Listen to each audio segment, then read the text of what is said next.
What's up guys, my name is ESO and it's my birthday today, so I'm in a jolly good mood. And guys, I am actually giving away a Nintendo Switch with Skyrim on Nintendo Switch as well. And if you want to join that giveaway, check out the link at the top of the description. Doesn't matter where you are, I can send it anywhere, I'll sort it out and get it to you guys if you win. In the most recent Skyrim update, Bethesda also seems to have snuck in some extra sneaky files that are very telling of what the new downloadable Creation Club content we're all about to receive is going to be. And I am guessing, in fact I bet you, that we'll see all this stuff get released early in December. Bethesda's original intention was to release content for the Creation Club on a monthly basis. But after the assault of dire feedback I myself and the rest of the community gave them, they instead went into hiding their head in the sand, muttering something about doing better.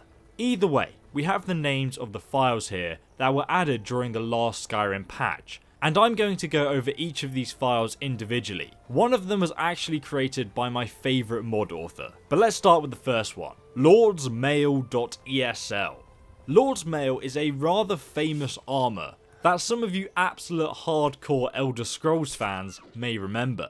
It's been in most of the Elder Scrolls games apart from Oblivion and Skyrim. The Lord's Mail is a divine artifact given to the player by Kinnorath, one of the 8 divines. However, if you were to displease Kinnorath in the previous games, he would actually take the armour back away from you so he could choose a new champion to bear it. Funnily enough though, we already know what this armour is going to look like. It's been staring you all right in the face since day one of the Creation Club. If you look on Bethesda.net, you'll see the updated version of the Lord's Mail armour. I can't believe I didn't realise this before, but as you can see, when comparing the two from the older version in Morrowind, you can see it has the same belt buckle, the same breastplate design, and also those spikes surrounding the neck are also the same. So it's 100% definitely going to be the Lord Mail armour. In previous games, the armour was heavy, and it used to be enchanted with spell resistance, health regeneration, and poison resistance effects, so it will likely be a good defensive item versus mages. Over the years, the armour has been stolen, brought, collected, and gifted, so it'll be interesting to see how you actually go about obtaining this armour in Skyrim. Knowing Bethesda though, they'll probably just do some crappy fetch quest to go and kill some guy with a note on his corpse, and you'll need to pay for the privilege of doing that.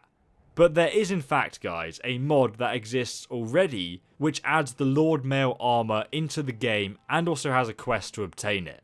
Granted, it doesn't look as cool, but it is free and there's a link in the description if you wish to download it. You know, I don't think Bethesda are a fan of me undermining them continuously because they've not sent me a press release for the Nintendo Switch or Skyrim on virtual reality, whereas before they would usually email me and offer me these things. But no matter, I would rather give you guys my honest opinion on everything. The next file we see is called hstead.esl. And I assume that this stands for Homestead. This mod was actually made by Eleonora, a community modder. For those of you who have not heard of her, I highly suggest checking her out. She's one of my favourite modders who specialises in designing intricate house mods, and also she's got some pretty cool follower mods she's made as well. So I think it's rather obvious to assume that this mod, hstead.esl, will be a new house mod that we can download. Sadly, as it's a .ecl file, it will probably not be very big in size. So I don't think this will add on to any of the Hearthfire DLC and give us like new house building mechanics or anything. I think instead, this will either be new items we can place within our houses, or probably more likely a new home somewhere in Skyrim. As each city already has a buyable house in it, and if I know Eleonora, I think we can expect it to be in some kind of serene, beautiful location, or even a secret one with hidden doors or something really cool. So before I go on and talk about this huge puzzle dungeon mod, I just want to remind you guys that any money you spend on the mods on the Creation Club will go to Bethesda. They get 100% of that money. None of it goes to the mod authors.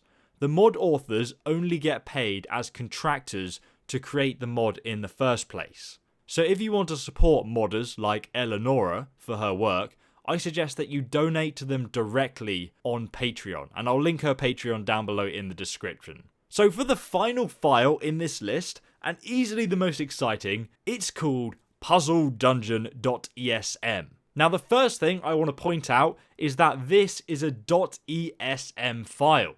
But ESO, what does that mean? Why does it matter? Well, my friends, all the mods on the Creation Club, including survival mode, are very small, and they all use the .esl file. But this actually really does limit the size of the mod and how big it can be, whereas the .esm file in how much you can fit into it. The .esm file is the same file that was used for the official downloadable content such as Dawnguard, Dragonborn, and even Skyrim itself. And as you know, they're absolutely huge. So as you can probably tell, this mod is going to be fairly large and potentially rather complex. And that does fit well with what Bethesda have been telling us about eventually wanting to get larger size mods into the Creation Club. But that said, it is worth noting that despite this having the potential to be really big as the Dragonborn DLC, for example, it's quite unlikely that that's the case. It will just be larger than anything we've seen so far.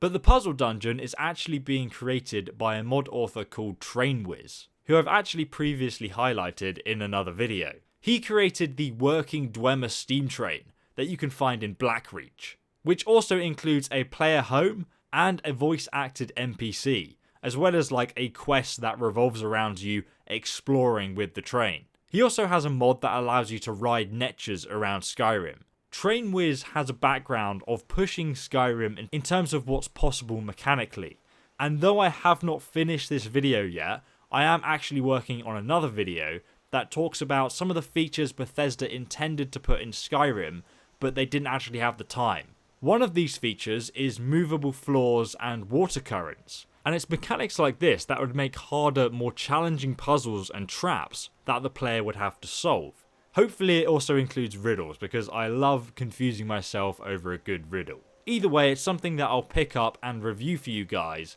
so I can tell you if it's worth buying or not. Hopefully these mods will be fairly priced though, especially with the run up till Christmas. I'm sure people would rather put $20 towards their next AAA game than spend it on getting all the new Creation Club DLC that they won't even get an hour or two playtime out of. But time will tell.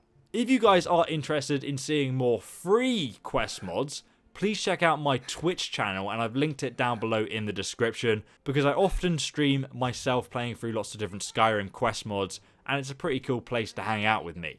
But anyway guys, I do hope you enjoyed this video. I hope it helped you out. Let me know if it did in the comment section, and I will see you guys in the next one. Have a fantastic day, and goodbye.